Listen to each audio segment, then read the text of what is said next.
Okay, now we're going to show how to install, and I was correct, we're installing a mic plug on the microphone cord for the Alinco DR-45. This is the original plug right here. If you remember how it was all, the jacket was split and it was falling apart. I wanted to do it on camera. Yeah, that just, you need to have that. You know, when you're assembling, trying to get all these little tiny wires in there, yeah, it's just a royal pain in the hoo-ha, and it just, there was no way that was going to happen. But I still want to show the procedure.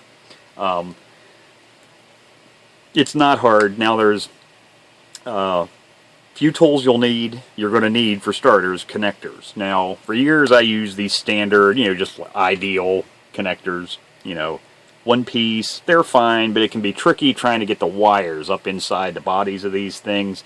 I eventually switched over. I think I had said in a previous video with the radio that it's Tromp meter crimpers. I was wrong. The Tromp meter crimpers are the ones for my BNC connectors. It's a Stewart connector, but it's a several $100 tool. But if you do a lot of them, and not that I did as much as telecom guys do, but I'm one of those guys, if I do something more than a couple times, I buy the best there is, and it doesn't get any better than this.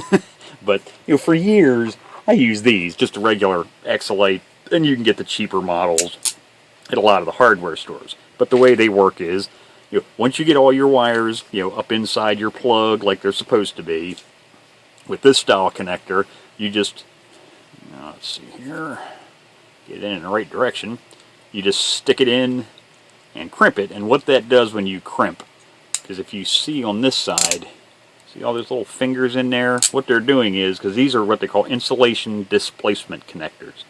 So inside there's little teeth on the bottoms of each of these actual contacts, and they push through the insulation. So, and then there's also another piece of plastic here that you'll deform, and you'll see when I'm done, it actually pushes it down into this big open space where normally your Cat 5 cable would come through as a strain relief. So, okay, let's see here. Going in the right direction here helps. So, anyhow, goes in the connector. Your cord would be in there, and you crimp it. And like I say, it pushes those down in. There you can see the little teeth that would normally push into the cable. Normally you wouldn't be able to see that because the wire would be in there. And then, like I say, you can see it push that other piece of plastic down in, and that actually, see how that, I get it, see, reflection. There, you can see how that sticks up through, and that clamps down on the body of the cable jacket. Now, these work, but they're a pain in the neck a lot of times, trying to get all these little wires in there in the proper alignment. Like I say, I switched over to the Stewart connector system for a reason. They're plugs. I got a whole bag full of them here. And the reason is because they're two-piece. And they make life so much simpler. So instead of having to align all your wires and get them up in there and hope they don't move on you when you're pushing them up into the connector body, you install them in this little alignment piece beforehand. So I actually have a piece of network cable here, a Cat 5 cable, Cat 5e cable, that I keep this in the bag, so because this is the normal arrangement for jumper cables when you're doing, like a home network or whatnot, which is the reason I used to do so many of them for people. But like I say, but this allows me to see, so that's what you do. You put all the little wires. That's why I really like these. You pre-install your wires. It's easy to get to, and then once all the wires are through, you just take your scissors, trim them all flush with the end of the plug. Then you'd stick the plug. So it's the right, yes. Make sure it was the right one. That just pushes up, upside down. It just pushes up into the connector body, and then you stick it in the crimper, and it crimps. I don't want to crimp that. I want that actually to stay like that. But like I say, what you'd normally end up with when this one goes in, that little piece goes in there. But the connector, and that's another thing. This actually locks into the body. This is a precision instrument right here. But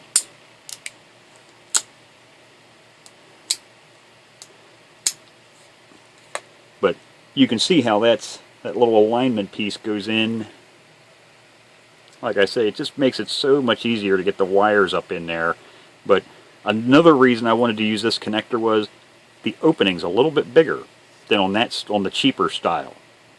And the reason that was important for me was doing this microphone. I remember I said I wanted to put a piece of heat shrink tubing on here. But with a piece of heat shrink tubing on this cord, it wouldn't fit in these plugs. It does fit in these plugs. So it worked out really well. So now I've got a piece of heat shrink tubing that goes up the whole way to the end of the jacket. It's crimped on that. If that inner jacket does start to split, it's now encased in this heat shrink tubing, and that'll keep it from spreading any farther. So there you go. There's the installation procedure. So like I say, you don't have to have the most expensive stuff to install the RJ-45 network cables. You don't have to spend several $100s and get these heavy-duty monsters. But and you don't even have to have Exolites. Like I say, you go to the hardware stores, they have cheapy versions of these things, and they work. Honestly, they work fine. This one's actually a multi-purpose one. This one's meant for telephone or for network cables. The RJ-45s. So you can do the RJ. Now you can't do the, what is it? The little tiny. What are they? 4 pins? I can't even remember anymore. What do we got? RJ-11.